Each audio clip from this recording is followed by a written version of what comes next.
Yan, magluluto po tayo ng sinigang na salmon na ulo. Yan po yung ating mga gagamitin. Yan daw ang gusto niyang ulam ng aking anak. Yan ang lulutuin ko ngayon. Pasensya na po sa exhaust fan ko, maingay siya.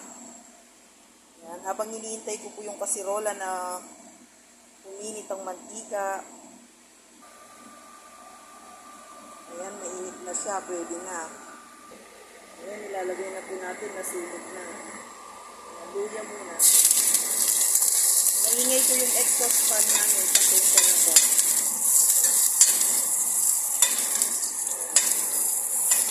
Napapansin niyo po, buo yung luya ko. Ganyan kasi ang nakasanayan ko.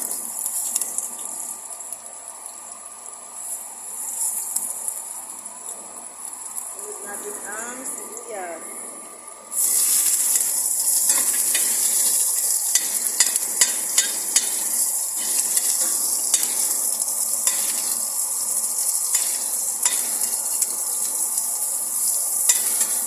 Tapos yung kamatis. Napakamahal po ng kamatis. Kaya konti lang ang nilagay ko. Ito sa amin, 140 ang isang kilo.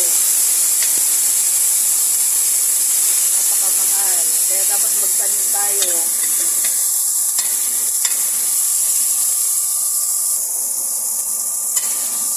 Kapag medyo natunaw na o ano na yung kamatis, pwede na natin ilagay ang isda.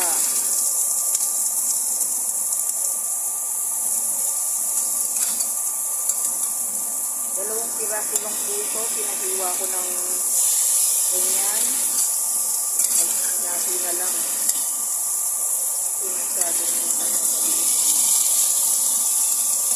Pwede natin siya ng lagyan na patis. Patis. Ako, manilig akong gumamit ng patis. Hindi na po siya lalagyan ng asin. Pakukulungin ko pa ng konti, mamaya lalagyan ko na ng tubig. Puno muna natin.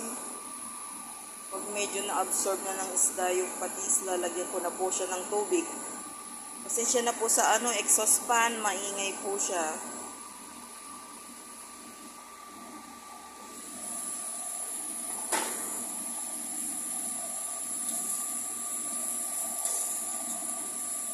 Tanggal.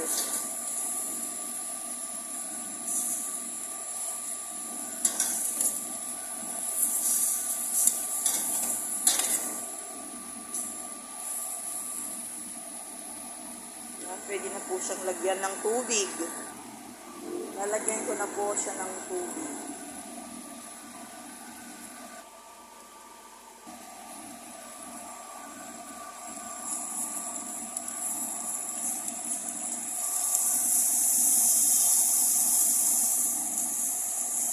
Pwede na yun.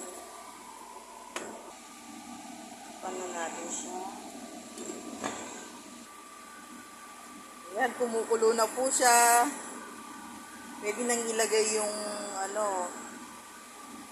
sinigang powder. Dahil bumubukal-bukal na, bubuksan ko na po siya.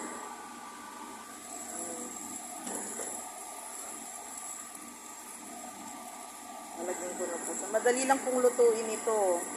Saka hindi ko ilalagay lahat ito kasi masyado siyang maasim.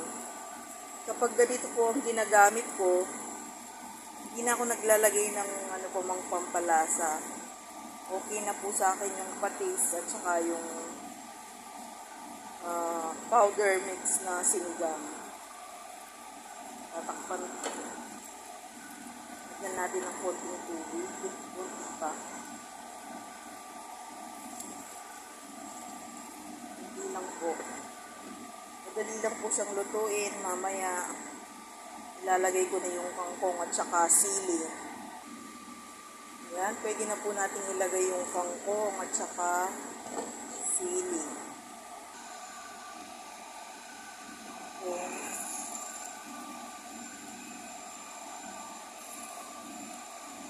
Konti lang po yung kangkong, mukha lang maraming tingnan kasi hindi pa siya lumalambot gawa nitong pag malambot na yan, konti lang po yung kangkong. Parang napakarami lang tingnan.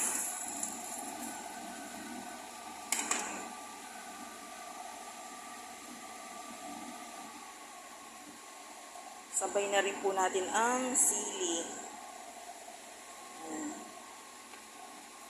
Madali lang po siyang maluto kasi nga yung isda, lang yan, malambot.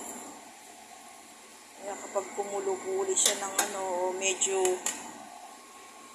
na yung kangkong, pwede na po patayin.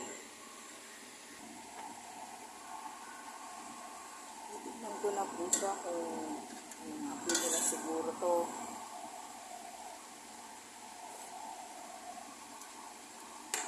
Pwede na.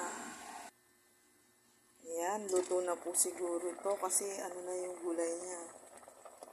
Nalanta na sa init ng sabaw. Ayan. Luto na po siya. Ayan. Yun lang. Maraming pong salamat.